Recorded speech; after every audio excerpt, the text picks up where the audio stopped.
Salut les amis, bienvenue dans cette nouvelle vidéo, j'espère que vous allez bien aujourd'hui. Alors comme vous le savez, on est dans la troisième partie de la fabrication du poulailler. Si vous n'avez pas vu les épisodes précédents que ça vous intéresse, je vous mets le lien sur le petit en dessous ainsi que dans la description. Comme dans les deux vidéos précédentes, je fais ce projet en essayant qu'il soit accessible à tous avec de l'outillage traditionnel, visseuse, vis, scie, etc. Donc la dernière fois on s'était arrêté à la charpente, on avait fabriqué les deux petites fermettes. Aujourd'hui on va terminer les traverses, terminer le toit, sachant qu'il va être démontable et qui va être remontable pour pouvoir le sortir de l'atelier. On va fabriquer la petite fenêtre coulissante pour l'aération du poulailler que je puisse même laisser ouverte la nuit avec une sécurité pour pas qu'il y ait des prédateurs qui rentrent. Et on va s'occuper également de la motorisation, donc de la trappe pour les poules qui elle sera totalement autonome, ouverture électrique, fermeture électrique en fonction des horaires ou de la luminosité du jour. Et bien sans plus attendre les amis, je vous montre tout ça, comment je vais fabriquer tout ça. Comme d'habitude je vous explique tout. Allez c'est parti.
Bon les amis, ce que j'ai fait c'est que j'ai posé donc mon panneau.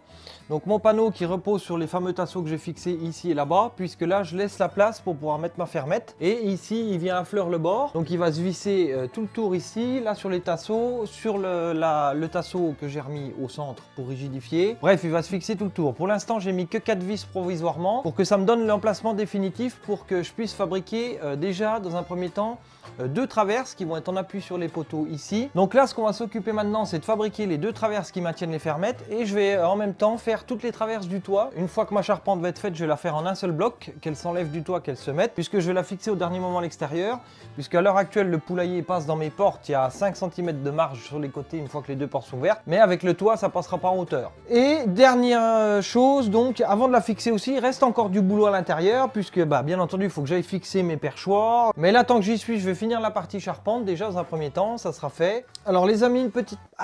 une écharde, purée de... Les amis, petite connerie que j'ai fait, que j'ai pas pensé sur ma fermette, il faut que je recoupe mon pied ici, parce que je l'ai fait arriver à fleur, sauf que mon panneau OSB, il vient contre la traverse, donc là, il faut que j'enlève l'épaisseur pour que ça passe au-dessus du panneau. Attention le néon là.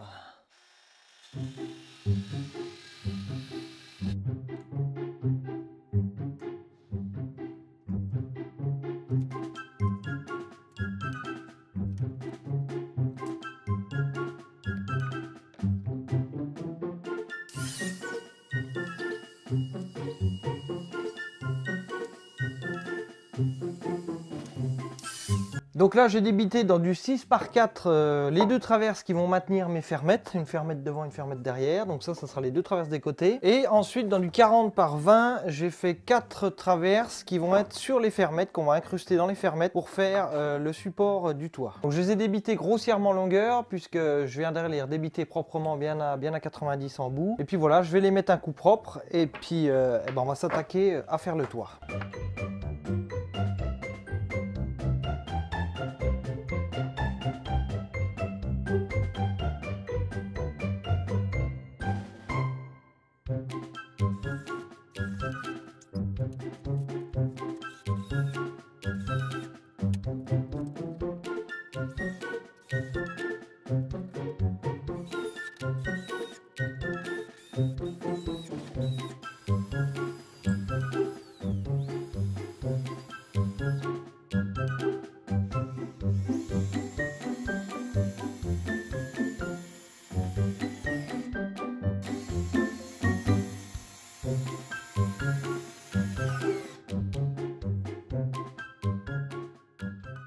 Bon alors les amis, vous avez vu que j'ai débité donc mes deux traverses dans le 6-4 qui va sur les côtés, qui maintient, comme ça là je peux toujours le déboîter. Je vais faire comme un toit traditionnel, je vais juste venir fixer mes lithos par-dessus. Donc sachant qu'il y en aura 4 bien évidemment. Donc là j'ai repéré la longueur entre ce point là et le pignon.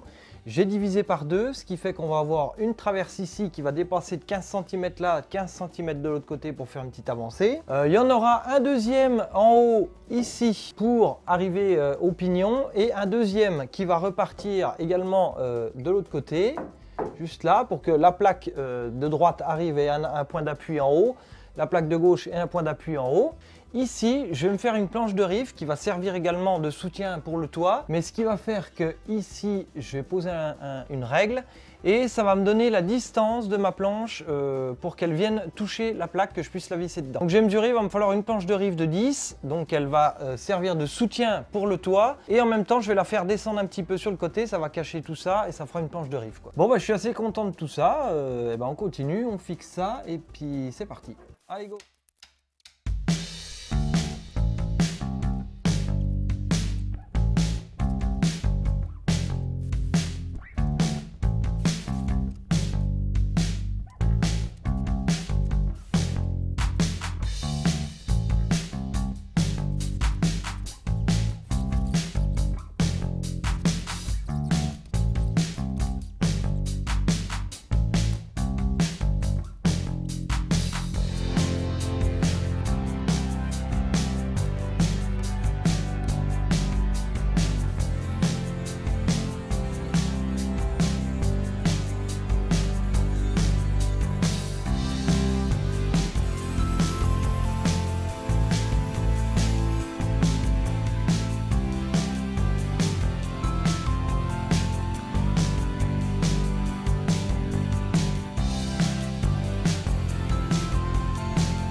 Donc ici, bah, j'ai fait ma petite coupe en biais. Bon, j'ai la scie circulaire, je l'ai fait à la scie sous table. Vous pouvez le faire même avec une scie circulaire en réglant l'angle. Ce qui me permet, quand mon toit va venir ici, on a une planéité qui est au top. Voilà, ça suit bien les lattes. Après, si vous laissez rectangulaire, ça peut marcher aussi sans faire forcément une coupe d'angle. Il y aura un petit peu moins de portance, mais bon, en même temps, ça va pas être un toit de 500 mètres carrés. Donc, le toit est tout fait. Donc maintenant, bah, je vais pouvoir l'enlever de la structure. Et maintenant, je vais m'attaquer à fixer, fixer le perchoir. Et on va s'attaquer à fabriquer une petite fenêtre sur le côté coulissante pour amener de la lumière à l'intérieur du poulailler. Et aussi pouvoir la coulisser, l'aérer, même la laisser par exemple ouverte la nuit, l'été pour aérer un peu, sachant que je vais mettre du grillage à l'intérieur pour que ce soit protégé quand même. Bon bah c'est parti, je vais renlever le toit et puis on continue.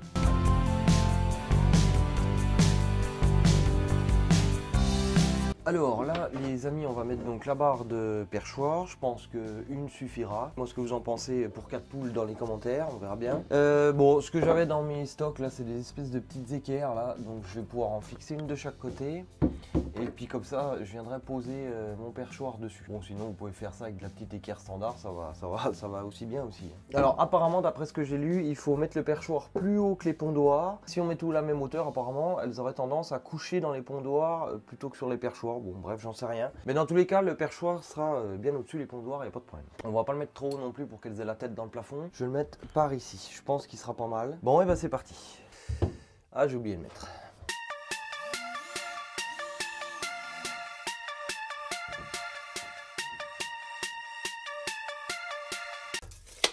Et j'ai pas de crayon. Oh.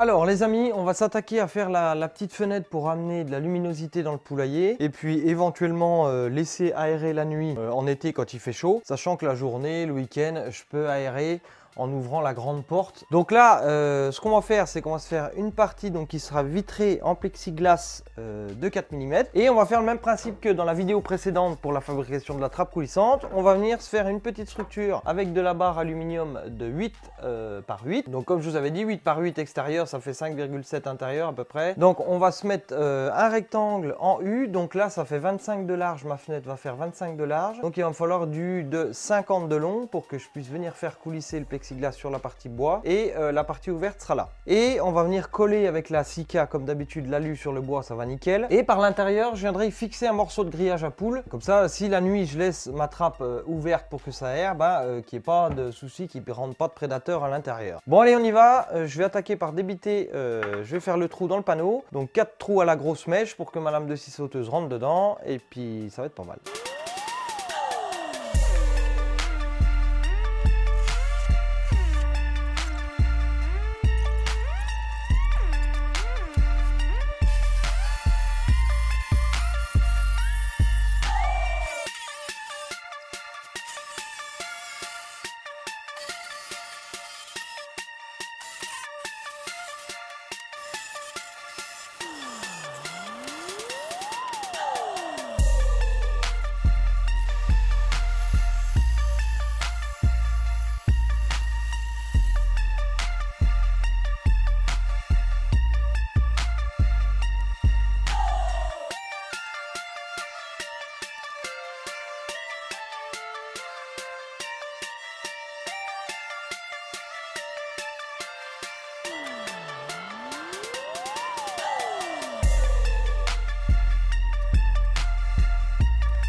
Alors, il y a juste ici que j'ai découpé deux petites chutes de tasseaux là, que je vais venir clouer juste sur les côtés de la fenêtre comme ça, tout simplement parce que quand je mets mon plexiglas dedans, là j'y vais tout doux parce que la colle est encore pas tout à fait sec, et bien quand je mets mon plexiglas dedans et que je viens fermer, ici il y a quand même beaucoup de jour et j'ai peur que ça fasse des entrées d'air, un peu de courant d'air, un peu de coups de vent. Donc tu vois, ça va tout combler les trous dans cette partie creuse là, donc le tasseau là va cacher et celui-là aussi. Bon, et ben je vais fixer ça et puis tiens, l'autre est tombé dedans, impeccable. Bon, et ben je vais clouer ça et puis ensuite et ben je vais pouvoir venir fermer avec la dernière baguette collée et puis ça devrait être pas mal.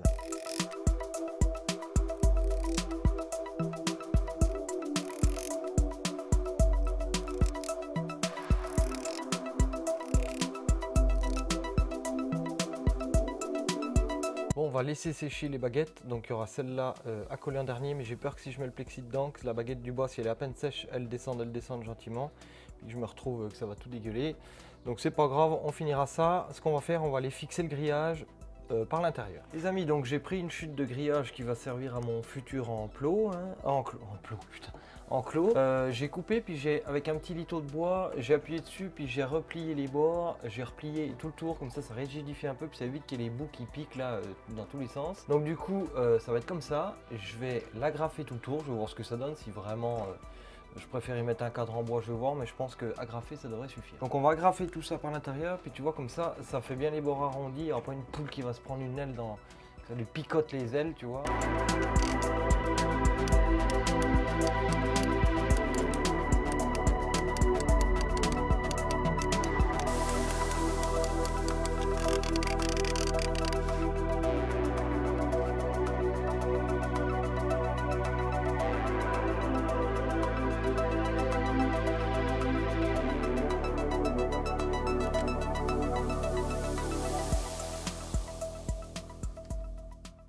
Alors mon lapin, tant que je te tiens, enfin je devrais plutôt dire ma poule vu le contexte. Ce que j'ai fait, c'est que j'ai rajouté 2-3 petites bricoles, tu vois, sur le pondoir, j'ai mis un compas. Tu vois, c'est pas grand chose, tu trouves ça en quincaillerie, un magasin de bricolage. Hop, tu bloques. Et ça permet de ramasser les œufs sans se ramasser le couvercle à chaque fois sur le bras ou sur la main. Et pour le redescendre, on appuie juste ici et ça va nickel.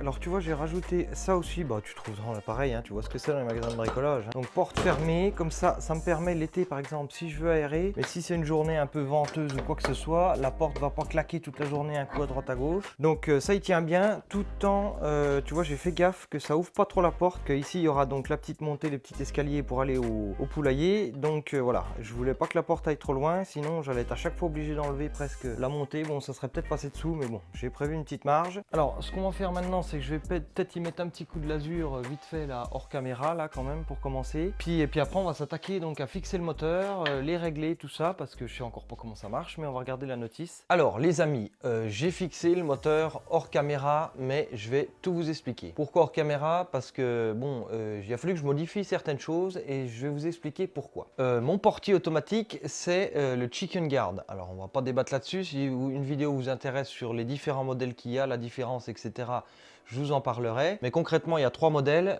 Pour simplifier la chose, le premier modèle, on peut le programmer qu'avec des horaires pour l'ouverture et la fermeture. Le modèle au-dessus, on peut le programmer également comme le premier, mais en plus, on a un capteur de luminosité qui permet que la porte s'ouvre automatiquement en fonction de la luminosité du jour, du matin et du soir, ce qui fait que l'horaire d'ouverture varie en fonction de l'hiver comme de l'été, suivant comment le jour se lève et le soleil se couche. Et on peut mixer les deux aussi, c'est-à-dire choisir une horaire d'ouverture le matin, toujours la même, et le soir par exemple qui se ferme avec le capteur de luminosité ou vice versa. Les deux premiers modèles, voilà la différence. Les deux premiers modèles sont capables de lever une trappe de 1 kg. Le modèle supérieur a les mêmes fonctions que le second, mais il peut soulever une porte jusqu'à 4 kg, voire 2 portes en même temps si vous voulez un grand poulailler avec un système de poulie, etc. Voilà en gros la différence de ces modèles. Sachant que moi j'ai commandé celui du milieu, le modèle premium, et qui m'ont envoyé le modèle extrême, donc celui qui lève une trappe de 4 kg. Petite erreur, mais plutôt en ma faveur, donc c'est cool du coup. Donc bref, voilà pour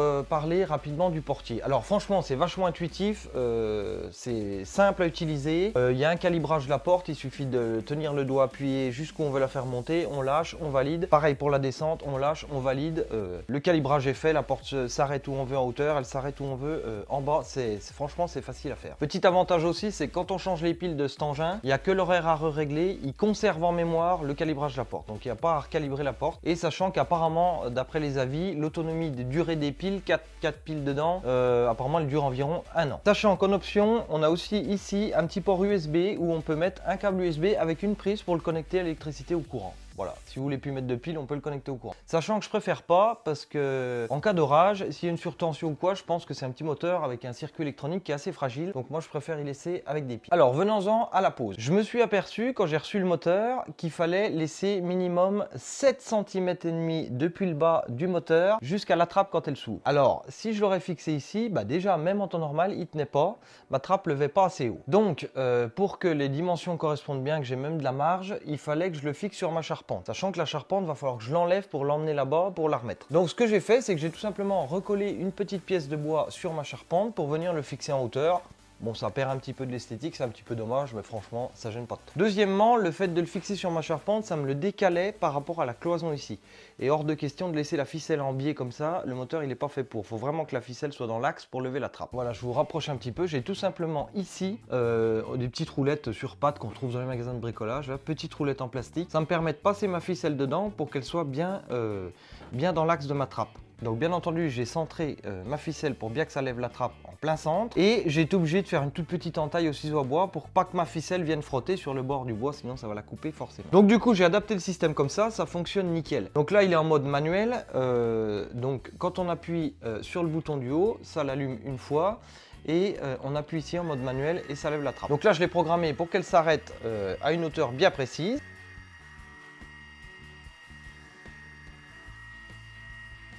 Au lieu d'attacher la ficelle directement sur ma trappe, j'avais peur que j'avais fraisé un petit coup le trou de chaque côté, mais j'avais peur que ça soit un peu plus coupant que de l'accrocher à un petit crochet rond. Donc j'avais des petits crochets là de rideaux, là, de housse, de rideaux, de trucs comme ça là. D'autant plus que pour l'instant le crochet je viendrai le resserrer à la fin. Mais là je peux sortir ma ficelle du crochet vu qu'il va falloir que je démonte ma charpente. Donc j'ai que ma ficelle à soulever ma trappe, enlever ma ficelle dedans, je démonte ma charpente.